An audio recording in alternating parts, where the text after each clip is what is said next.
जी welcome back so dear students.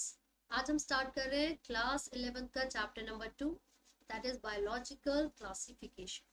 सो दोस्तों, मैं फिर से आप लोगों को बता दूं, completely free droppers batch for NEET 2023 मैंने आप लोगों के लिए स्टार्ट किया है, जिसमें मैं रेगुलर बेसिस पर वीडियोस अपलोड करूंगी। चैप्टर वाइज मैं यहाँ पर लेक्चर्स अपलोड करने वाली हूँ। Once we are done with the theory part, हम उसके मल्टीपल चॉइस क्वेश्चंस डिस्कस करेंगे। तो हर क्लास में आप लोगों को अवेलेबल रहना है। अपने फ्रेंड्स को, भाई बहनों को, सबको बता दो कि भाई भावना मैम ने बायोलॉजी के लिए कंप्लीटली फ्री जो पूरा 1 ईयर का कोर्स है, जो ड्रॉपर्स बैच है, वो स्टार्ट किया है। सो वो किसी भी क्लास को मिस ना करें, ठीक है। साथ ही साथ डिस्क्रिप्शन बॉक्स में या फिर कमेंट्स में मैंने एक लिंक पिन किया हुआ है, जो कि मेरा दूसरा यूट्यूब चैनल है। सो वहां जाकर उसको सब्सक्राइब भी कर देना, ठीक है। चलिए स्टार्ट करते हैं बच्चों। चैप्टर नंबर 2 का नाम क्या है? Biological classification. बायो का मतलब होता है लाइफ या फिर लिविंग। हमारे वर्ल्ड में जितने भी लिविंग ऑर्गेनिजम्स हैं, उनकी ग्रुपिंग करना, उनको डिफरेंट कैटेगरीज में डिवाइड करना on the basis of their observable characters, क्या कहते हैं इसको? Biological classification. चैप्टर 1 में ऑलरेडी आपने पढ़ा था कि क्लासिफिकेशन के लिए एक और टर्म यूज की जाती है, that is taxonomy, right? This is the branch of science that deals with the classification of organisms, ठीक है। सो क्योंकि इस चैप्टर में हम अलग अलग साइंटिस्ट के बारे में बात करेंगे, उन सभी लोगों के बारे में बात करेंगे जिन्होंने हमारे वर्ल्ड में जो डाइवर्सिटी है, जो ऑर्गेनिजम्स है, उनको डिफरेंट कैटेगरीज में बांटा है। तो शुरुआत कर रहे हैं हम सबसे पहले एरिस्टोटल जी से, who is also known as father of biology या फिर फादर ऑफ जूलॉजी। क्या बोलते हैं भाई साहब इनको? फादर ऑफ बायोलॉजी या फिर father of zoology. And there is another scientist जिनको थियोरिस्टस बोला जाता है। उनका नाम क्या है? Theophrastus. He is known as father of botany. क्या बोलते हैं इनको भाई? फादर ऑफ बॉटनी, ठीक है जी। दोनों आप लोग याद रखेंगे। साथ ही साथ आप यहाँ पर देखेंगे कि एरिस्टोटल ने जो 2 किंगडम क्लासिफिकेशन दी थी, एरिस्टोटल ने क्या प्रपोज किया था बच्चों? 2 किंगडम क्लासिफिकेशन। इसमें कौन कौन से 2 किंगडम्स की बात की गई? कौन कौन से 2 किंगडम्स की बात की गई बच्चों? यहाँ पर उन्होंने बात की थी किंगडम एनिमेलिया के बारे में एंड किंगडम प्लांटी के बारे में। एनिमेलिया यानी कि एनिमल्स, प्लांटी यानी कि plants of course. Kingdom animalia को फर्दर डिवाइड किया 2 कैटेगरीज में। कुछ ऐसे ऑर्गेनिजम्स जिनके पास रेड ब्लड सेल्स प्रेजेंट है, जिनके पास रेड ब्लड सेल्स प्रेजेंट है। बट दूसरी कैटेगरी में उन ऑर्गेनिजम्स को डाला जिनके पास रेड ब्लड सेल्स नहीं है। फिर से सुनिए, ऐसे ऑर्गेनिजम्स जिनके पास रेड ब्लड सेल्स है और ऐसे ऑर्गेनिजम्स जिनके पास रेड ब्लड सेल्स नहीं है। तो ये क्या कहलाते हैं बच्चों? दीज ऑर्गेनिजम्स आर कॉल्ड एनाइमा, ठीक है। ये वर्टिब्रेट्स इसके अंदर ही आएंगे और विदाउट रेड ब्लड सेल वाले कहलाते हैं एनीमा, ठीक है जी। ये आप लोगों को याद रखना होगा बच्चों। एरिस्टोटल के हिसाब से 2 किंगडम क्लासिफिकेशन दी गई थी, प्लांटी एंड एनिमेलिया। प्लांट्स को भी इन्होंने फर्दर डिवाइड किया, लेकिन 3 कैटेगरीज में। कौन कौन सी? Herbs, shrubs and trees. Herbs, shrubs and trees, ठीक है। तो सबसे पहले हमने एरिस्टोटल के बारे में बात की। 2 किंगडम क्लासिफिकेशन इन्होंने प्रपोज की थी। इनके बाद आई कार्लस लीनियस, जिनको हम फादर ऑफ बाइनोमियल नोमेनक्लेचर भी कहते हैं। बेटा इन्होंने क्या बोला पता है? कह रहे हैं बड़े भाई एकदम सही कह रहे हैं, एरिस्टोटल जी ने जो बोला कटु सत्या बोला। 2 किंगडम ही होते हैं, किंगडम एनिमेलिया और दूसरा किंगडम प्लांटो। लेकिन बच्चों जो इन्होंने क्लासिफिकेशन दी थी उसके हिसाब से बहुत सारी ड्रॉबैक्स निकली, बहुत सारे चेंजेस, बहुत सारे बदलाव की जरूरत महसूस होने लगी। क्यों? क्योंकि इनके 2 किंगडम क्लासिफिकेशन में प्रोकैरियोट्स एंड यूकैरियोट्स की कोई डिफ्रेंसिएशन ही नहीं थी। वो यही नहीं बता पाए कि प्रोकैरियोट्स और यूकैरियोट्स कौन सी कैटेगरी में आएंगे। वो ये नहीं डिफ्रेंशिएट कर पाए कि यूनिसेल्यूलर एंड मल्टी सेल्यूलर कौन सी कैटेगरी में आएंगे। समझ रहे हो आप? उसका मतलब क्या हुआ? इसका मतलब है ये सभी फीचर्स उनकी ड्रॉबैक है, उनकी क्लासिफिकेशन की draw. They could not differentiate between prokaryotes and eukaryotes. They could not differentiate किस किस के बीच में? Unicellular and multicellular. अगला point, photosynthetic and non photosynthetic, इसके बीच में भी वो डिफरेंशिएट नहीं कर पाए थे। समझ रहे हो? यही कारण है कि हमें और ज्यादा जो क्लासिफिकेशन है उसमें बदलाव की जरूरत महसूस हुई। और इनके बाद एक साइंटिस्ट आए जिनका नाम था अर्नस्ट हैकेल। क्या नाम था बच्चों? Ernst Hückel. And he is the one who proposed three kingdom classification. इन्होंने थ्री किंगडम क्लासिफिकेशन दी। और जो तीसरा किंगडम इन्होंने प्रपोज किया था बच्चों, वो कौन सा था? काफी इंपॉर्टेंट क्वेश्चन है। Third kingdom was protista. तीसरा किंगडम कौन सा था बच्चों? प्रोटिस्टा। ठीक है, लेकिन बदलाव आते रहे। देयर वाज अनदर साइंटिस्ट जिनका नाम था Copeland. He proposed four kingdom classification. चौथा किंगडम कौन सा डिस्कवर किया गया? Monera. Fourth kingdom was right. Again there was another scientist जिनका नाम है आर.एच. विटेकर। इनके बारे में आपको डिटेल में पढ़ना है। कुछ क्वेश्चंस यहाँ से पूछे जाते हैं, आपको पता होने चाहिए। सबसे पहली बात, इन्होंने क्या प्रपोज किया था बच्चों? Five kingdom classification. कौन से ईयर में दी थी? 1969 में। और किस बेसिस पर क्लासिफिकेशन दी गई? ये भी तो पूछ सकते हैं, किस बेसिस पर क्लासिफिकेशन दी गई।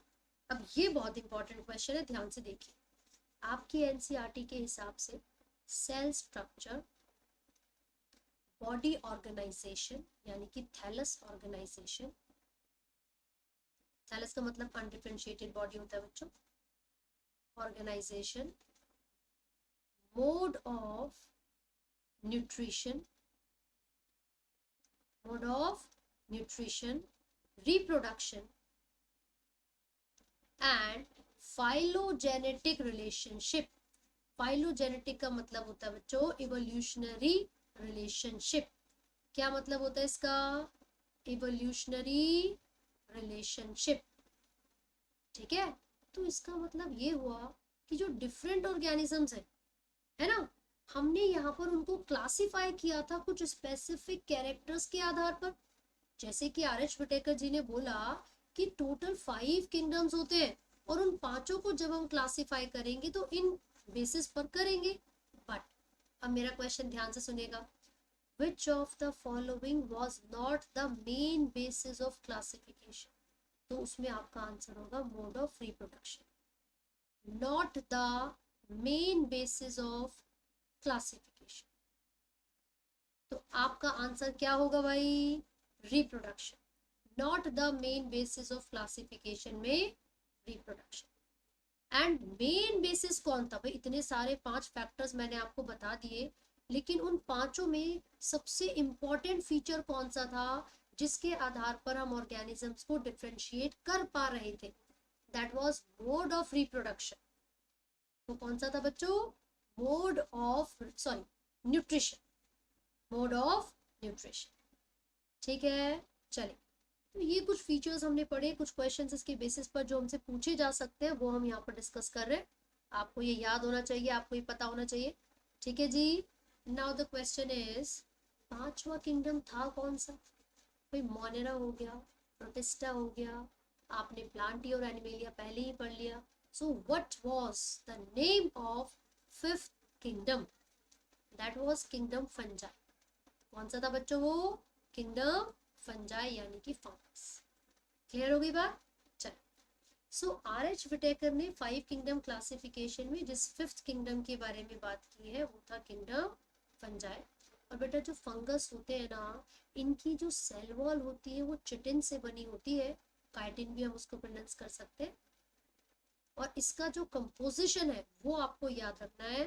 This is N acetyl glucose amine, N acetyl glucose amine, this one is really important. ठीक है, फंगस की सेल वॉल किससे बनी है? चिटिन से। चिटिन कौन से शुगर से मिलकर बना है? Nitrogen containing sugar, N acetyl glucose amine. Sugar यानी कि पॉलीसेकेराइड है ना, बड़ी कॉम्प्लेक्स शुगर है और जनरली ये होमोपॉलीमर होते हैं। ठीक है, सो ये कुछ बेसिक से क्वेश्चंस थे जो कि आपसे पूछे जा सकते हैं, मैंने आपको समझा दिया। अब 6 किंगडम क्लासिफिकेशन भी तो है। अब एक साइंटिस्ट आए मैदान में, कह रहे हैं तुम बहुत इतरा रहे हो सारे के सारे, अभी रुक जाओ, भी बताता हूँ। 6 किंगडम क्लासिफिकेशन एक साइंटिस्ट ने दी थी जिनका नाम था Carl Woese. What did he propose? 6 kingdom classification. बेटा अब छठा किंगडम कौन सा आ गया? अब इन्होंने किया क्या था मैं आपको बताती हूँ। जो 5 किंगडम आर.एच. विटेकर ने दिए थे, कौन कौन से? Monera, protista, fungi, Plantae, animalia, है ना भैया। ये 5 किंगडम जो है वो आर.एच. विटेकर के हिसाब से डिस्कवर हो चुके थे। अब कार्ल वूज ने क्या किया, किंगडम मोनेरा को ही फर्दर 2 कैटेगरीज में डिवाइड कर दिया। एक कैटेगरी थी आर्किया और दूसरी कैटेगरी थी यू बैक्टीरिया। एक कैटेगरी थी बच्चों आर्किया और दूसरी कैटेगरी थी यू बैक्टीरिया। अब इसका क्या मतलब है भाई? तो कार्ल वूज कहना चाहते थे कि आपने जो 5 किंगडम क्लासिफिकेशन बोली है ना, वो एक्चुअल में 5 नहीं है, वो 6 है। क्योंकि ये जो चारों के चारों है ना, इनको तो अलग काउंट किया गया, लेकिन आर्किया और यू बैक्टीरिया को भी अलग अलग किंगडम्स के तौर पर ही कंसिडर किया गया था। So in total we have 6 kingdoms, archaea, eubacteria और बाकी चारों तो आपको पता है। ठीक है जी। 6 किंगडम क्लासिफिकेशन के साथ साथ कार्ल वूज ने 3 डोमेन्स का कॉन्सेप्ट भी हमें समझाया। अब 3 डोमेन्स से क्या मतलब था, ध्यान से सुनिए। इन्होंने ये बोला कि आर्किया अपनी खुद की एक किंगडम से भी हाईएस्ट कैटेगरी है, तो domain is considered to be one of the highest categories, है ना, तो वो किंगडम से भी ज्यादा सुपीरियर है।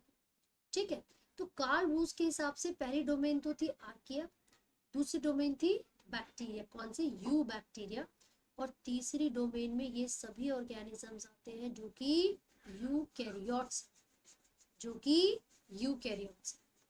सो आप याद रखेंगे, कार्ल वूज ने जो 3 डोमेन्स दिए थे उनका नाम archaea, you bacteria and the third domain was यूकैरिया या फिर यूकैरियोट्स।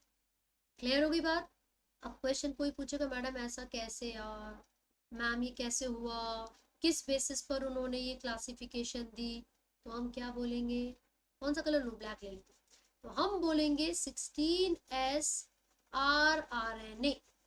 जब उन्होंने 16S rRNA को स्टडी किया कार्ल वूज ने, तो बोला इन सभी ऑर्गेनिज्म के अंदर ना काफी वेरिएशंस देखने को मिलती है उनके rRNA, इसीलिए हम इनको डिफरेंट कैटेगरीज में डिवाइड करेंगे। सो एज अ रिजल्ट हमें 6 किंगडम क्लासिफिकेशन के बारे में पता चला, या फिर आप कह सकते हो 3 डोमेन्स के बारे में। क्लियर? चलो, लेकिन मेन जो ये चैप्टर है इसमें हम 5 किंगडम्स को ही डिस्कस करते। तो मोनेरा से हम स्टार्ट करने वाले हैं, मोनेरा, फिर Protista, Fungi, then Plantae and then animal. ठीक है, so let's start with the first kingdom that is Monera. हम आज की क्लास में मोनेरा को पूरे तरीके से पढ़ने वाले हैं, तो सब बच्चों का ध्यान यहीं पर होना चाहिए। लेकिन उससे पहले मैं एक दो इंपॉर्टेंट चीजें आपको नोट बता देती हूँ। लुक एट दिस, देखो सबसे पहला पॉइंट, 5 किंगडम क्लासिफिकेशन के हिसाब से, 5 किंगडम क्लासिफिकेशन के हिसाब से जितने भी यूनिसेल्यूलर यानी कि सिंगल सेल्ड यूकैरियोट्स हैं, सिंगल सेल्ड यूकैरियोट्स हैं, all these are placed under kingdom protista। इन सभी को कौन सी कैटेगरी में हमने डाल दिया बच्चों? प्रोटिस्टा। तो इसका एक एग्जाम्पल है बहुत इंपॉर्टेंट आपकी एनसीईआरटी में, क्लेमाइडोमोनास एंड क्लोरेला।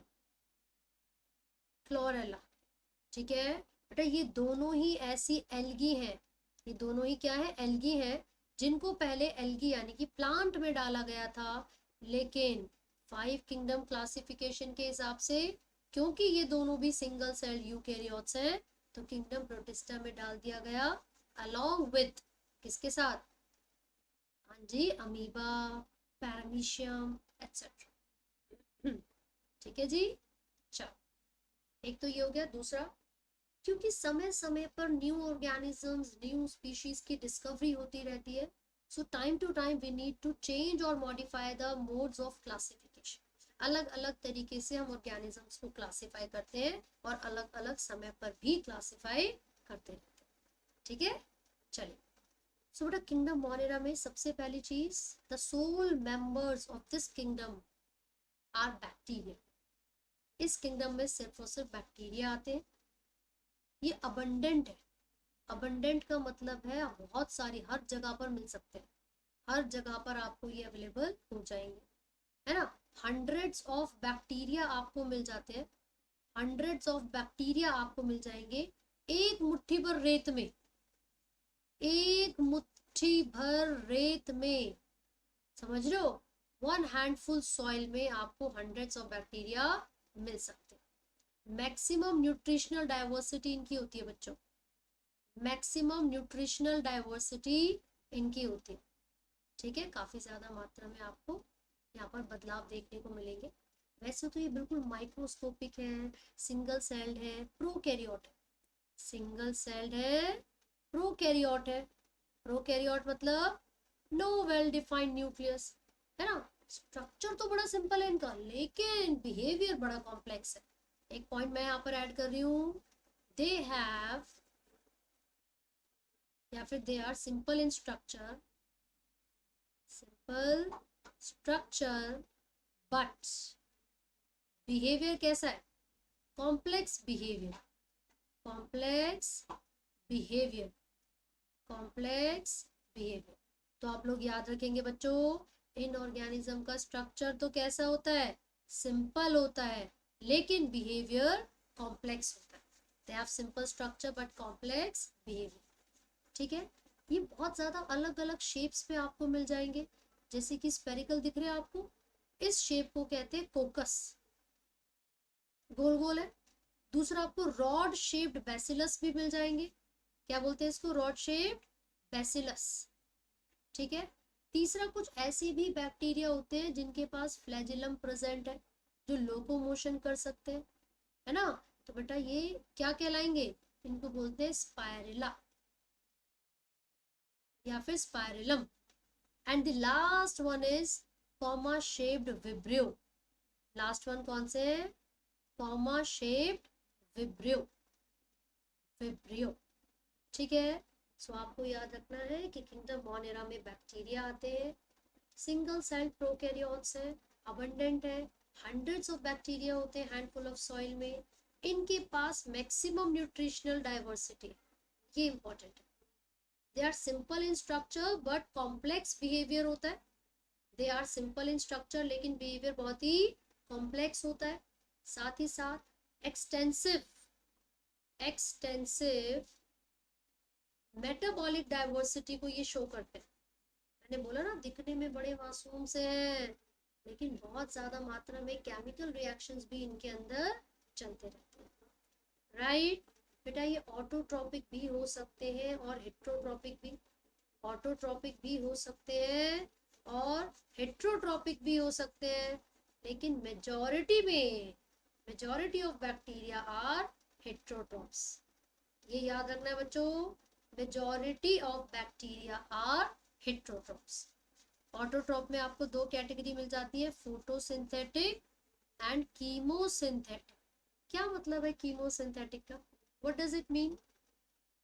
फोटोसिंथेटिक तो आप सबको पता है, जो सनलाइट की प्रेजेंस में फोटोसिंथेसिस करते हैं, खाना बनाते हैं, है ना। लेकिन कीमोसिंथेटिक का मतलब क्या है यहाँ पर, जो केमिकल्स की मदद से अपने फूड की फॉर्मेशन करते हैं, जो केमिकल्स का यूज करके, ऑर्गेनिक मैटर का यूज करके उसको सिंपल इनऑर्गेनिक मैटर में ऑक्सीडाइज करे और ज्यादा से ज्यादा एनर्जी को ऑब्टेन करे।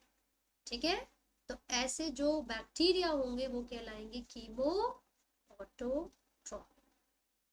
क्लियर हो गया ना? चलो, now this kingdom Monera is further divided into two categories, जिसमें से सबसे पहली कैटेगरी होती है बच्चों आर्की बैक्टीरिया, जिसको मैंने आर्किया भी बोला था।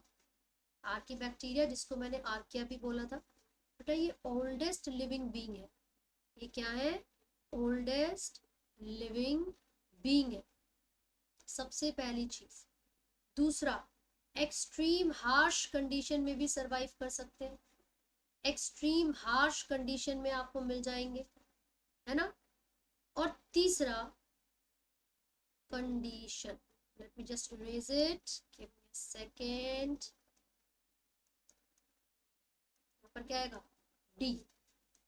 तो ये एक्सट्रीम हार्श कंडीशन में भी आपको मिल जाएंगे। तीन कैटेगरीज आप इसकी यहाँ पर देखोगे बच्चों।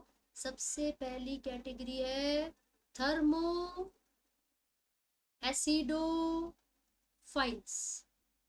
थर्मो एसिडोफाइल्स, थर्मो का मतलब क्या होता है? थर्मल यानी कि हीट यानी कि टेम्परेचर। तो ऐसे बैक्टीरिया जो काफी ज्यादा हाई टेम्परेचर में भी सरवाइव कर सके, ऐसे बैक्टीरिया जो एसिडिक मीडियम में भी सरवाइव कर सके, वो थर्मो एसिडोफाइल्स है। दूसरा होता है बच्चों हेलोफाइल्स। हेलो शब्द का मतलब सॉल्ट है, तो ऐसे बैक्टीरिया जो हाई सॉल्टी एनवायरनमेंट में भी सरवाइव कर सकते हैं वो हेलोफाइल्स होंगे। And the third one is methanogens. क्या कहते हैं इनको? मिथेनोजेंस। ये वो ऑर्गेनिज्म है जो कि मार्शी एरिया में मिलेंगे, जो एनिमल के, रूमिनेंट एनिमल के, जैसे कि काउ, बफेलो, कैटल के गट में मिलते। गट यानी कि it is a part of stomach. तो वहां जाकर ये करते क्या है बेटा? ये मिथेनोजेंस इतने चालाक बैक्टीरिया है, ये गाय भैंस के गट में जाते हैं, सेल्यूलोज का ब्रेक डाउन करवाते हैं। क्या करवाते हैं? सेल्यूलोज का ब्रेक डाउन करवाते हैं और फिर क्या करवाएंगे? और मिथेन गैस को, जो कि एक बहुत ही इंपॉर्टेंट कंपोनेंट है बायोगैस, उस मिथेन गैस के प्रोडक्शन में हेल्प करते हैं। ठीक है, चलो, यहाँ पर आपको हॉट स्प्रिंग में मिल जाएंगे पर्पल सल्फर बैक्टीरिया, है ना, जो कि अलग अलग केमिकल रिएक्शंस को परफॉर्म करने का काम करते हैं। ठीक है, जनरली ये हेट्रोट्रॉपिक होते हैं, आपको याद रखना है, जनरली ये हेट्रोट्रॉपिक होते हैं। सही बात है। आर्की बैक्टीरिया और यू बैक्टीरिया एक दूसरे से डिफर करते हैं। क्वेश्चन है ऐसा क्यों भैया? पहले मैं यहाँ पर लिख देती हूँ हाई टेम्परेचर या एसिड में सरवाइव करते हैं थर्मोएसिडोफाइल्स। एलोफाइल्स मतलब है हाई सॉल्ट कंसंट्रेशन में। मिथेनोजन आपको मिल जाएंगे मार्शी एरिया में। And gut of ruminant animals.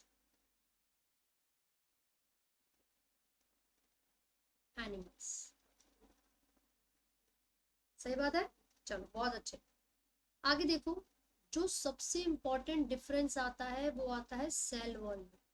जो बैक्टीरिया में आर्की बैक्टीरिया है, इनकी सेल वॉल, और जो यू बैक्टीरिया, इन दोनों की सेल वॉल एक दूसरे से डिफर करती है।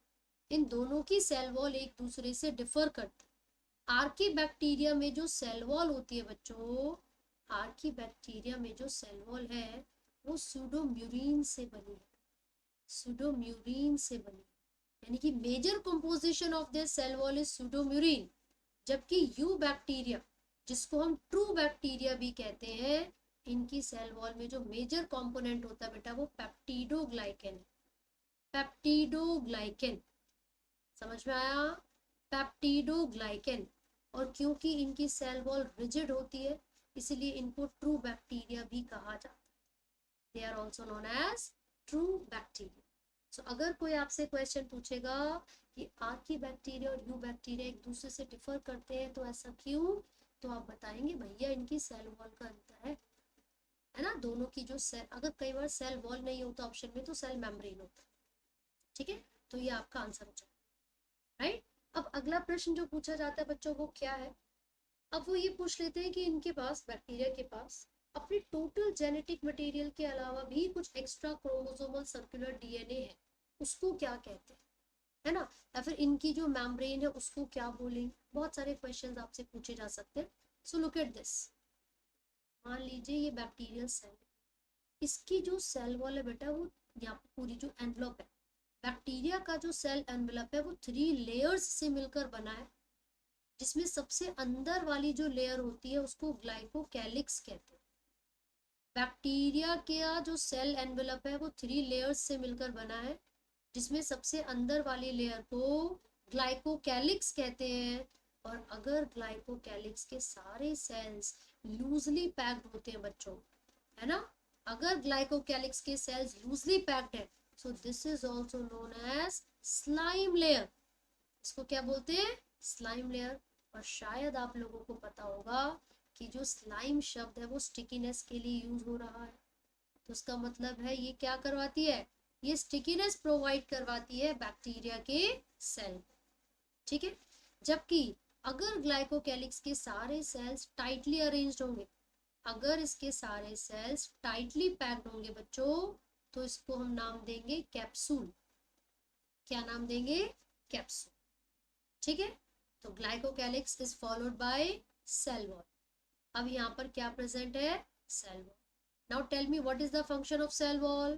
बेटा ये प्रिवेंट करती है बैक्टीरिया के सेल को, प्रिवेंट्स फ्रॉम गेटिंग बर्स्ट, ठीक है। कहीं ऐसा ना हो कि बैक्टीरिया का जो सेल है वो बर्स्ट हो जाए, उससे कौन बचाता है, सेल वॉल। शेप को प्रोवाइड करती है, बैक्टीरिया के सेल को बर्स्ट होने से बचाती है, ठीक है। एंड द आउटर, सबसे बाहर वाली सेल मेम्ब्रेन और द प्लाज्मा मेम्ब्रेन, है ना। अब ये जो सेल मेम्ब्रेन यहाँ पर प्रेजेंट है, ये सेलेक्टिवली परमिएबल या सेमी परमिएबल भी हो सकती है। जहां कहीं आप सेलेक्टिवली परमिएबल शब्द सुनेंगे तो समझ जाइए ये मॉलिक्यूल्स की मूवमेंट करवाती है, वो भी कुछ कुछ, यानी कि सेलेक्टेड मॉलिक्यूल्स। लेकिन अगर सेमी परमिएबल लिखा है, अगर वहां पर सेमी शब्द लिखा है, सेमी परमिएबल, दैट मीन्स वो वाटर की मूवमेंट करवाएगी, यानी कि ऑस्मोसिस। क्या करवाएगी बच्चों, ऑस्मोसिस। क्लियर हो गया, यहाँ तक कोई भी डाउट है तो पूछ लो, कमेंट्स में लिख सकते हैं आप लोग, ठीक है भाई। आगे देखो, बैक्टीरिया के पास वेल डिफाइंड न्यूक्लियस तो है नहीं, तो इसका जो टोटल जेनेटिक मटेरियल है वो साइटोप्लाज्म में ही प्रेजेंट होगा। लेकिन जिस रीजन में प्रेजेंट होता है बच्चों, उसको न्यूक्लियोइड रीजन कहा जाता है, उसको कहते हैं nucleoid region. And along with this total genetic material, bacteria के पास एक एक्स्ट्रा क्रोमोसोमल सर्कुलर डीएनए होता है। And this extra chromosomal circular DNA in case of bacteria is called plasmid. इस एक्स्ट्रा क्रोमोसोमल सर्कुलर डीएनए को हम plasmid कहते हैं, जो कि रेजिस्टेंस प्रोवाइड करवाता है, किससे, एंटीबायोटिक्स, दवाइयों से, रेजिस्टेंट टू एंटीबायोटिक्स। क्लियर होगी बात। सो बैक्टीरिया का जो जेनेटिक मटेरियल है, टोटल जेनेटिक मटेरियल, जिसको जीनोफोर भी कहा जाता है, क्या कहते हैं, जीनोफोर, ठीक है। व्हाट डज इट कंटेन बच्चों, इसके पास होता क्या है, अभी मैंने आपको प्लाज्मिड के बारे में बताया ना, ये प्लाज्मिड क्या है, ध्यान से सुनिएगा मेरी बात। ये जो प्लाज्मिड है ना, ये क्या है बच्चों, ये एक एक्स्ट्रा क्रोमोसोमल सर्कुलर डीएनए है। एक ही डीएनए, देखो ध्यान से देखना, ये पूरा एक ही डीएनए है, लेकिन अगर मैं इसको काटूंगी तो बेटा ये इस तरीके से बन जाएगा, ऐसे खुल जाएगा। इसका मतलब क्या हुआ, है तो सिंगल डीएनए, लेकिन इसके पास 2 स्ट्रैंड, यानी कि single double stranded DNA, single double stranded DNA, this is known as plasmid. Clear होगी बात, कोई भी डाउट है तो पूछ लीजिए बच्चों। चलो, अब ये जो बैक्टीरिया होते हैं ना, ये ग्राम पॉजिटिव भी हो सकते हैं और ग्राम नेगेटिव भी।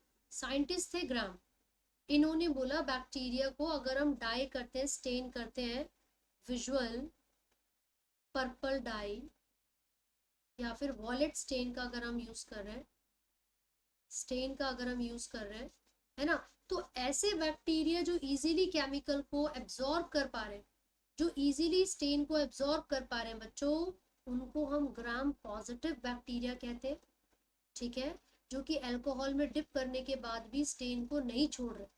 लेकिन ऐसे बैक्टीरिया जो कि केमिकली स्टेन को एब्जॉर्ब नहीं कर पाते, उनको कहा जाता है ग्राम नेगेटिव बैक्टीरिया। उनको क्या कहते हैं? Gram negative bacteria. बेटा ग्राम पॉजिटिव बैक्टीरिया में बहुत ही मोटी पेप्टिडोग्लाइकेन है, thick peptidoglycan, thick peptidoglycan and no outer lipid layer, बाहर कोई भी लिपिड लेयर नहीं होती। इसी वजह से ये ज्यादा मात्रा में स्टेन को एब्जॉर्ब कर लेते हैं और रिटेन रखते हैं।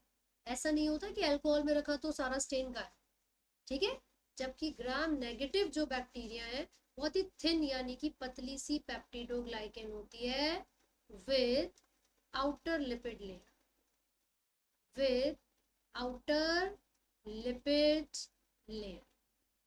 ठीक है बच्चों, और जो बार बार हम एक एग्जांपल सुनते रहते हैं ई कोलाई बैक्टीरिया का, वो ग्राम नेगेटिव ही होता है, that is a gram negative bacteria.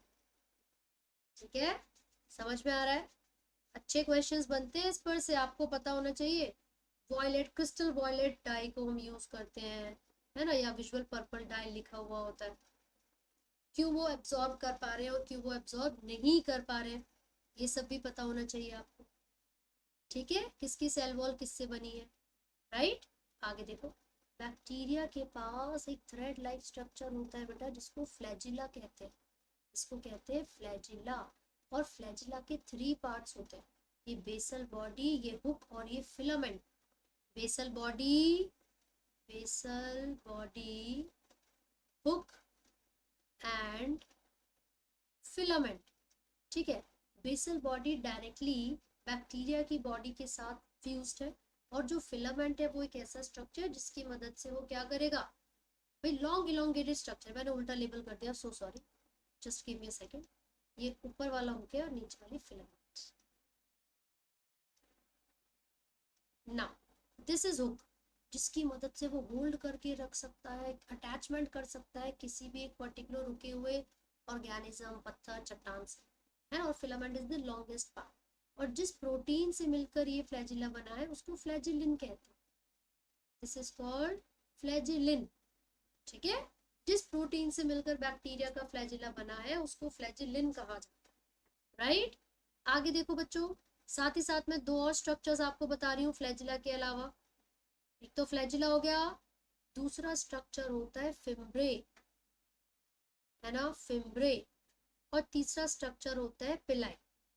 बेटे जो पिलाई है एक्चुअल में इनका मेन जो रोल होता है वो सेक्सुअल रिप्रोडक्शन में होता है।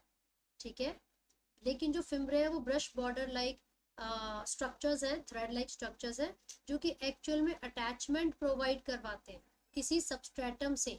अटैचमेंट टू सबस्ट्रेटम, सबस्ट्रेटम का मतलब होता है कोई रुका हुआ कंकड़, पत्थर या चट्टान, या फिर किसी भी ऑर्गेनिज्म का बॉडी, होस्ट की बॉडी। ठीक है, सो फ्लैजिला, फिम्ब्रे, पिलाई, ये तीनों ही अलग अलग स्ट्रक्चर है। Out of these 3 only flagella is responsible for locomotion, यानी कि मूवमेंट के लिए सिर्फ फ्लैजिला ही रिस्पॉन्सिबल। क्लियर हो गया? ये क्वेश्चन काफी बार पूछ लिया जाता है, याद रखना। चलो, क्योंकि ये प्रोकैरियोटिक ऑर्गेनिजम्स है, इसलिए बैक्टीरिया के पास ना तो कोई वेल डिफाइंड न्यूक्लियस है और ना ही वेल डेवलप्ड सेल ऑर्गेनल्स है। करेक्ट, ये ऐसे ऑर्गेनिज्म है जिनके पास राइबोसोम्स होते हैं बच्चों। जो बैक्टीरिया है इनके पास कोई वेल डेवलप्ड सेल ऑर्गेनल नहीं है, बट दे हैव राइबोसोम्स। ठीक है, जो कि यूकैरियोट और प्रोकैरियोट दोनों के अंदर प्रेजेंट होते हैं। और कौन से राइबोसोम्स है जो बैक्टीरिया में मिलते हैं? उसको कहते हैं 70S राइबोसोम्स। 70S राइबोसोम्स, जिनकी 2 सब यूनिट होती है बच्चों, 50S और 30S। करेक्ट। बैक्टीरिया के अंदर एक और चीज आप देख सकते हो कि यहाँ पर एक मैसेंजर आरएनए है 5 प्राइम टू 3 प्राइम, और उस मैसेंजर आरएनए पर अगर बहुत सारे राइबोसोम्स प्रेजेंट हो तो उसको क्या बोलेंगे हम? दिस स्ट्रक्चर इज कॉल्ड पॉलीजोम या फिर पॉलीराइबोसोम। इसका मतलब क्या है? one messenger RNA and several ribosomes. एक ही मैसेंजर आरएनए पर काफी सारे राइबोसोम्स का आना, इसको हम पॉलीजोम या फिर पॉलीराइबोसोम भी कह देते हैं। ठीक है बच्चों, याद रखिए ribosomes are also known as Palade particles, क्योंकि जॉर्ज पैलेट नाम के साइंटिस्ट थे जिन्होंने इनको डिस्कवर किया था। And these ribosomes are composed of RNA and proteins. लगभग 80 डिफरेंट टाइप्स ऑफ प्रोटीन्स जब आपस में जुड़ते हैं तब इनकी फॉर्मेशन होती है। ठीक है, आरएनए प्लस प्रोटीन्स ये मिलकर बनाते हैं राइबोसोम्स। Is it right? चलो, एक और कंसेप्ट यहाँ पर आपको समझना है बच्चों। जो मेम्ब्रेन होती है, जैसे ये बैक्टीरिया के बाहर वाली मेम्ब्रेन, अगर इस मेम्ब्रेन में कुछ मॉडिफिकेशन हो जाए, कुछ ऐसे लैमेले आ जाए या कुछ वेसिकल्स की फॉर्मेशन हो जाए, लाइक दिस वेसिकल्स की, तो ये जो एक्सटेंशन आपको यहाँ पर नजर आ रही है ना बच्चों, इसको मीजोजोम कहा जाता है। These are called mesosomes. ये क्या है? जब भी मेम्ब्रेन की मॉडिफिकेशन हो जाती है बैक्टीरिया में, तो मैं यहाँ पर लिख रही हूँ मॉडिफाइड मेम्ब्रेन। और वो किस किस चीज में मॉडिफाई हो गई है बेटा? वेसिकल्स की फॉर्मेशन में, लैमेले की फॉर्मेशन में, है ना।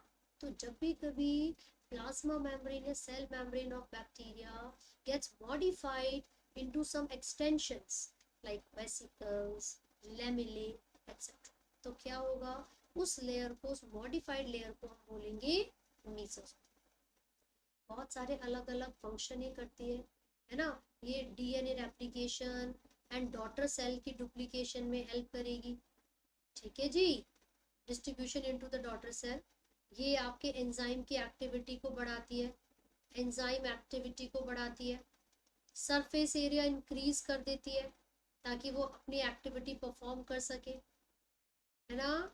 रेस्पिरेशन भी, रेस्पिरेशन करवाने के लिए भी रिस्पॉन्सिबल है, रेस्पिरेशन। तो याद रखिएगा कि मीजोसोम बहुत सारे अलग अलग फंक्शंस को परफॉर्म करते हैं। ठीक है, but does it help in reproduction? No, यहाँ तो ऐसा जैसा कुछ नहीं है। क्लियर होगी बात? चलो आगे देखो बेटा, एक होता है क्रोमैटोफोर्स। क्रोमैटोफोर्स ये क्या है? बैक्टीरिया के अंदर, कुछ साइनोबैक्टीरिया के अंदर पिगमेंट कंटेनिंग मेम्ब्रेनियस एक्सटेंशन होती है। Pigment containing membranous extension in some cyanobacteria, in some cyanobacteria। इसको क्या कहते हैं हम? इनको कहा जाता है क्रोमैटोफोर्स। पिगमेंट को कंटेन करने वाले कुछ मेम्ब्रेनियस एक्सटेंशन जो साइनोबैक्टीरिया में मिलते हैं, दीज आर कॉल्ड क्रोमैटोफोर्स। ठीक है जी। तो किंगडम मोनेरा में काफी सारी चीजें हैं पढ़ने के लिए जो कि हमने अभी पढ़ी। मैंने आपको आर्की बैक्टीरिया पूरा समझा दिया है। अब मैं यू बैक्टीरिया की तरफ आगे बढ़ रही हूँ। फटाफट से देख लेते हैं यू बैक्टीरिया में क्या होता है, और या फिर यू बैक्टीरिया होते क्या है। चलो, तो यू बैक्टीरिया, जिसको हम ट्रू बैक्टीरिया भी कहते हैं, इनके पास रिजिड सेल वॉल होती है बच्चों। ये कॉलोनी में भी प्रेजेंट हो सकते हैं और ये सोलो यानी कि अकेले भी रह सकते हैं। ये टेरेस्ट्रियल भी हो सकते हैं और एक्वेटिक भी। अगर ये एक्वेटिक है यानी कि अगर ये पानी में रहते हैं तो फिर इनके पास एक म्यूसिलाजिनस शीट होगी बेटा, यानी कि जेलेटिनियस कोट, एक शीट होगी इनके सरफेस पर जो इनको गीले होने से प्रोटेक्ट करेगी, बचाएगी। ठीक है, अगर इनके पास फ्लैजिला है तो ये मोटाइल है, अदरवाइज ये नॉन मोटाइल होंगे। अगर इनके पास फ्लैजिला है तो क्या होंगे? ये मोटाइल, अदरवाइज ये नॉन मोटाइल होंगे। बेटा some of them contain chlorophyll pigment. इनमें से कुछ ऐसे हैं जो क्लोरोफिल पिगमेंट को कैरी करते हैं, and these are called cyanobacteria. ये कौन सी क्लोरोफिल पिगमेंट को कैरी कर रहे हैं? ए को कैरी कर सकते हैं। ठीक है, एंड साइनोबैक्टीरिया का ही दूसरा नाम होता है बच्चों ब्लू ग्रीन एल्गी, यानी कि BGA। ब्लू ग्रीन एल्गी यानी कि BGA। बट अगर कभी ऐसा हुआ कि वाटर बॉडीज में ये साइनोबैक्टीरिया की ग्रोथ बहुत ज्यादा हो जाए, ब्लू ग्रीन एल्गी की ग्रोथ अगर काफी ज्यादा हो जाए, तो न्यूट्रिएंट की क्वालिटी भी बहुत ज्यादा बढ़ने लगेगी, न्यूट्रिएंट्स की क्वांटिटी आई मीन, प्लैंक्टॉन्स की ग्रोथ ज्यादा हो जाएगी, और समुद्र का जो पानी है वो लगभग हरा दिखने लगेगा, एल्गल ब्लूम की ग्रोथ हो जाएगी, जो कि वाटर की क्वालिटी को डेट्रियोरेट कर देता है। ठीक है, तो याद रखना ये एल्गल ब्लूम की फॉर्मेशन भी कर सकते हैं। ठीक है जी बेटा, ये जो साइनोबैक्टीरिया है, क्योंकि इनके पास क्लोरोफिल पिगमेंट है, these are photosynthetic in nature. तो जो यहाँ पर आर्कीबैक्टीरिया सॉरी यू बैक्टीरिया है, ये फोटोसिंथेटिक भी हो सकते हैं और ये कीमोसिंथेटिक भी हो सकते हैं। फोटोसिंथेटिक में सनलाइट की मदद से हम फूड की फॉर्मेशन करते हैं, और कीमोसिंथेटिक में हम केमिकल की ऑक्सीडेशन, है ना। तो यहाँ पर आपके एनसीईआरटी में कुछ एग्जाम्पल दिए हुए हैं बच्चों, जैसे कि नॉस्टॉक एनाबिना, ये कुछ साइनोबैक्टीरिया है, ये कुछ साइनोबैक्टीरिया है जो कि क्या करते हैं, जो कि नाइट्रोजन फिक्सेशन करते हैं। एनसीईआरटी में कोई ऐसा डायग्राम बनाया ना, मैंने थोड़ा अलग बना दिया, but these specialised cells are called heterocyst. इन स्पेशलाइज्ड सेल को हम क्या कहते हैं बच्चों, heterocyst, which are responsible for nitrogen fixation. Atmospheric nitrogen को अमोनिया में बदलने का काम, यानी कि नाइट्रोजन फिक्सेशन करने का काम हेटेरोसिस्ट का होता है। ये क्या करते हैं, एटमॉस्फेरिक नाइट्रोजन को अमोनिया में कन्वर्ट करते हैं बच्चों। ठीक है, तो कौन से स्पेशलाइज्ड सेल्स करवा रहे हैं, हेटेरोसिस्ट, करेक्ट। तो इनका काम है एटीपी यानी कि एनर्जी को ऑब्टेन करना with the help of oxidation of certain organic और इनऑर्गेनिक मटेरियल, राइट। आपको पता होगा मेजॉरिटी ऑफ जो बैक्टीरिया होते हैं ना, वो हेट्रोट्रॉपिक होते हैं। मेजॉरिटी ऑफ बैक्टीरिया हेट्रोट्रॉपिक होते हैं बच्चों, हेट्रोट्रॉपिक होते हैं। और जितने इनके फायदे उतने ही नुकसान भी हैं, जितने इनके फायदे हैं उतने ही नुकसान भी हैं, है ना। देखो क्या, अगर मैं इनके एडवांटेजेस के बारे में बात करूं, तो बेटा दवाइयाँ बनाने में यानी कि एंटीबायोटिक्स की फॉर्मेशन में यूज किया जाता है बैक्टीरिया को। ठीक है जी, एंटीबायोटिक्स की फॉर्मेशन में। दूसरा, ये डीकम्पोजिशन करते हैं। डीकम्पोजिशन का मतलब है कॉम्प्लेक्स ऑर्गेनिक मटेरियल को सिंपल इनऑर्गेनिक मटेरियल में ब्रेक डाउन करना। उसके अलावा बताओ क्या क्या काम करेंगे भाई, जो दही बन रही है तुम्हारे घर में, दूध से दही, मिल्क को कर्ड में चेंज करना, वो भी यही कर रहे हैं। साथ ही साथ लेग्यूमिनस प्लांट में, लेग्यूमिनस समझते हो, जरा बता दो कौन से प्लांट होते हैं बच्चों लेग्यूमिनस, पल्सेस, दालों वाले प्लांट में नाइट्रोजन फिक्सेशन करने का काम भी तो बैक्टीरिया का है। क्यों भाई, बचपन से एक राइजोबियम नाम का बैक्टीरिया पढ़ते आ रहे हो, तो जो राइजोबियम है बेटा, वो एक ऐसा बैक्टीरिया है जो लेग्यूमिनस प्लांट के अंदर रूट नोड्यूल की फॉर्मेशन करेगा और नाइट्रोजन फिक्सेशन कर लेगा, है ना। लेकिन वही मैं एक एक्सेप्शन लिख रही हूँ, फ्रैंकिया एक ऐसा बैक्टीरिया है बच्चों जो कि नॉन लेग्यूमिनस प्लांट में, कौन से प्लांट में, नॉन लेग्यूमिनस प्लांट में नाइट्रोजन फिक्सेशन करता है। नॉन लेग्यूमिनस प्लांट का नाम एल्स। ठीक है, ये भी क्वेश्चन काफी बार पूछा जाता है, राइट।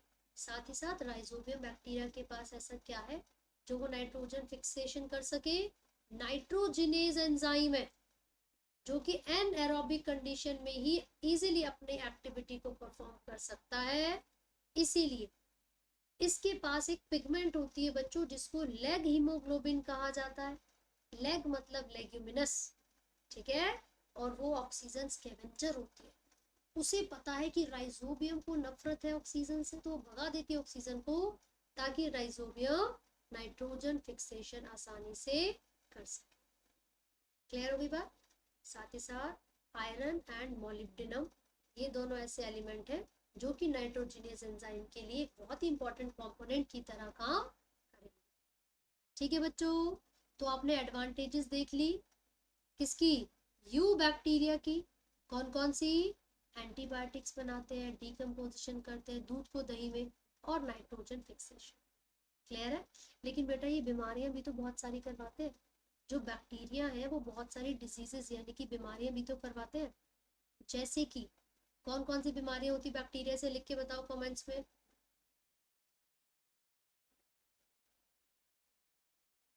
गलती से मिस्टेक हो गया। हाँ, कौन सी बीमारी है जो कि बैक्टीरिया से होती है? कॉलेरा, है ना? टाइफाइड, टाइफाइड, है ना? डिप्थेरिया, निमोनिया, प्लेग, डिसेंट्री, ये सारी ही बीमारियां बैक्टीरिया से होती है बच्चों। All these disease are caused by bacteria. और प्लांट्स में वो सिट्रस कैंकर नाम की बीमारी भी करवा सकते हैं। सो जिस तरीके से वो हमारे लिए फायदेमंद है उस तरीके से वो हमारे लिए नुकसानदायक भी है। ठीक है, तो ये आपको याद रखना है। एडवांटेजेस और डिसएडवांटेजेस दोनों आपको बैक्टीरिया की मैंने समझा दी। ठीक है, आगे देखो, ये बैक्टीरिया रिप्रोड्यूस कैसे करते हैं? नॉर्मली जब भी बैक्टीरिया की रिप्रोडक्शन होती है बच्चों, तो वो क्या करता है? वो फिजन करता है। They reproduce by fission. How do they reproduce? By fission. ठीक है, नॉर्मली ये फिजन से रिप्रोड्यूस करेंगे। लेकिन अगर कभी अनफेवरेबल कंडीशन आ जाए, बेटा अनफेवरेबल कंडीशन अगर आ जाती है तो ये स्पोर फॉर्मेशन करते हैं। याद रखना, बहुत इंपॉर्टेंट है। अगर अनफेवरेबल कंडीशन आ जाए तो ये स्पोर फॉर्मेशन करेंगे जो कि इनको रेजिस्टेंस देते हैं उस कंडीशन में, एडवर्स कंडीशन। ठीक है, लेकिन अगर फेवरेबल कंडीशन हो तो ये किस तरीके से रिप्रोड्यूस करते हैं? ये सॉर्ट ऑफ सेक्सुअल रिप्रोडक्शन करेंगे। ये एक तरीके की सेक्सुअल रिप्रोडक्शन करेंगे। एक प्रिमिटिव मेथड का इस्तेमाल करते हैं जिसमें एक बैक्टीरिया दूसरे बैक्टीरिया के कांटेक्ट में आता है और उसका डीएनए दूसरे वाले के अंदर पहुंच जाता है ना? लेकिन हमने इसको नाम दिए। बेटा जो सेक्सुअल रिप्रोडक्शन की मैं यहाँ पर बात कर रही हूँ उसके टाइप्स मैं आपको समझा रही हूँ। ठीक है, किस किस तरीके से बैक्टीरिया रिप्रोड्यूस करता है। सबसे पहले है ट्रांसफॉर्मेशन। ट्रांसफॉर्मेशन, जब भी कभी आर्टिफिशियली कोई भी जीन या डीएनए बैक्टीरिया के अंदर इंट्रोड्यूस करवा दिया जाए तो वो प्रोसेस ट्रांसफॉर्मेशन है। शायद आपको फ्रेडरिक ग्रिफिथ जी याद होंगे, आपको फ्रेडरिक ग्रिफिथ याद होंगे जिन्होंने दिया था ट्रांसफॉर्मिंग प्रिंसिपल। ठीक है, दूसरा होता है बच्चों ट्रांसडक्शन। ट्रांसडक्शन में a gene or a DNA is transferred into the bacteria by a virus। Virus या फिर बैक्टीरियोफेज। किसी वायरस या बैक्टीरियोफेज की मदद से अगर आप किसी जीन ऑफ इंटरेस्ट को बैक्टीरिया में इंट्रोड्यूस करवाते हो तो वो ट्रांसडक्शन होता है। And the third one is conjugation. इसमें हम क्या करेंगे? सेक्स पिलाई की मदद से या फिर जब एक बैक्टीरिया किसी दूसरे बैक्टीरिया के कांटेक्ट में आएगा तो भी हम इंट्रोड्यूस करवा सकते हैं बेटा डीएनए। ये ठीक है, डोनर है और एक रेसिपिएंट, राइट? तो इस केस में हमने देखा कि जो बैक्टीरिया है जब भी वो किसी मीडियम में रहते हैं ना, जिस मीडियम में आप उनको ग्रो कर रहे हो, अगर आपने उनको सारी शुगर प्रोवाइड की है, सारा मीडियम प्रोवाइड किया है, नाइट्रोजन उनको मिल रहा है, तो उसी एनवायरनमेंट के हिसाब से वो अपनी ग्रोथ को शो करेंगे। और क्योंकि वो फिजन करते हैं इसका मतलब है एक बार जब वो डिवाइड करते हैं तो 2 बैक्टीरिया आएंगे, 2 बार डिवाइड करेंगे तो 4, 3 बार डिवाइड करेंगे तो 8, फिर 16, फिर 32। तो अगर कोई आपसे पूछे 10 बार कोई बैक्टीरिया डिवाइड कर रहा है तो बताइए कितने नए बैक्टीरिया आएंगे? तो आप 2 की पावर n यानी कि 2 की पावर 10 कर देंगे। n का मतलब है नंबर ऑफ डिवीजन। ठीक है बच्चों, कॉन्जुगेशन में क्या हो रहा है? सेल टू सेल कांटेक्ट हो रहा है और एक बैक्टीरिया का डीएनए दूसरे में इंट्रोड्यूस। ट्रांसडक्शन में क्या हो रहा है? वायरस की मदद से, और इसमें हम अपने जीन ऑफ इंटरेस्ट को इंट्रोड्यूस करवा सकते हैं आर्टिफिशियली और by another bacteria without contact, बिना कॉन्टैक्ट, यहाँ पर हो रहा था सेल टू सेल कॉन्टैक्ट। ठीक है बच्चों, this is how they reproduce. और जब भी जेनेटिक मटेरियल डुप्लीकेट होता है, यानी कि जब भी डीएनए की रेप्लिकेशन की बात आती है, तो बैक्टीरिया में डीएनए रेप्लिकेशन होती है फिजन से पहले, prior to fission. DNA replication in bacteria कब होती है बच्चों? प्रायर टू फिजन, यानी कि फिजन से पहले। और आप देख सकते हो जो ये यहाँ पर डिवीजन कर रहा है, बाइनरी फिजन कर रहा है, वो इक्वल नहीं है। इसको कहते हैं एमाइटोसिस। कैसे डिवीजन करते हैं वो? एमाइटोसिस। क्लियर हो गया बच्चों? ठीक है यहाँ तक? चलो अब यहाँ पर हम लास्टली एक बैक्टीरिया के बारे में बात कर रहे हैं जिसका नाम है माइकोप्लाज्मा। माइकोप्लाज्मा। अब इसके पॉइंट्स ध्यान से सुनिए। ये स्मॉलेस्ट लिविंग सेल है, स्मॉलेस्ट लिविंग सेल है। इसके पास कोई सेल वॉल नहीं है। It can survive without cell wall, बिना सेल वॉल के सर्वाइव कर सकता है। विदाउट ऑक्सीजन भी सर्वाइव कर सकता है, और तो और विदाउट ऑक्सीजन भी सर्वाइव कर सकता है। बताओ। और क्योंकि ये शेप वेरी कर सकता है, इसको प्लियोमॉर्फिक भी कहा जाता है। प्लियोमॉर्फिक भी कहा जाता है। वेरी वेरीज इट्स शेप, अपनी शेप भी वेरी कर सकता है, तो ये प्लियोमॉर्फिक हो गया। And also this is known as joker of the plant kingdom. Joker of the plant kingdom. बहुत ही अजीबो गरीब हरकतें इसकी यहाँ पर होती है ना, इसलिए joker of the plant kingdom, क्योंकि प्लांट्स की तरह ये बहुत ज्यादा शेप में चेंज ला सकता है, बदलाव ला सकता है। ठीक है जी। अब बेटा ये ना दो दवाइयों के नाम मैं आपको बता रही हूँ, एक है पेनिसिलियम एंड दूसरी आई थिंक वेंकोमाइसिन। वेंकोमाइसिन, ये जो दोनों है ना, पता है क्या करती है? डॉक्टर अगर ये दवाई किसी को दे रहे हैं और ये किसी पेशेंट की बॉडी में जाएंगी, तो अंदर जाते ही उस बैक्टीरिया, उस पैथोजन को किल करेंगे। कैसे? उसको सेल वॉल फॉर्मेशन मतलब सेल की फॉर्मेशन करने से रोक देते हैं। ठीक है। लेकिन जब माइकोप्लाज्मा के पास सेल वॉल ही नहीं है, तो क्या ये इनका कोई असर होगा? ना। जो माइकोप्लाज्मा है वो इनसेंसिटिव है इन दवाइयों से।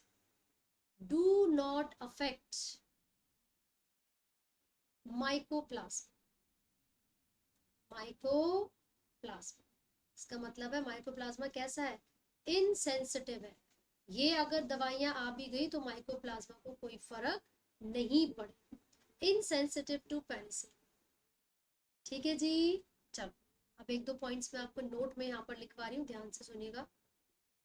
सबसे पहला, आर्की बैक्टीरिया जो होते हैं ना, आर्किया, इनके पास प्रेजेंट होते हैं कुछ ऐसे हिस्टोन कंटेनिंग प्रोटीन जो कि बाकी बैक्टीरिया में नहीं होते। Some proteins homologous to eukaryotes histones. Homologous to eukaryotes histones. ठीक है। Also they show some characters not present in other eubacteria और यूकैरियोट्स। यानी कि कुछ ऐसे भी फीचर्स को शो कर रहे हैं जो दूसरे यूबैक्टीरिया में या यूकैरियोट्स में होते ही नहीं है। ठीक है। सो आप लोग याद रखेंगे कि भैया ये कुछ ऐसी प्रॉपर्टीज है जो कि आर्की बैक्टीरिया में हमें देखने को मिलती है। Right. So with this we are done with kingdom Monera. NEET के हिसाब से एक एक पॉइंट मैंने आपको यहाँ पर लिखवा दिया है, लेकिन कुछ बीमारियां हैं बच्चों जो कि अलग अलग बैक्टीरिया करवाते, वो मैं ऑलरेडी लिख कर आपके लिए लाऊंगी नेक्स्ट वीडियो में, तो वो आप स्क्रीनशॉट ले लेना। ठीक है। All the best everyone, have a good day.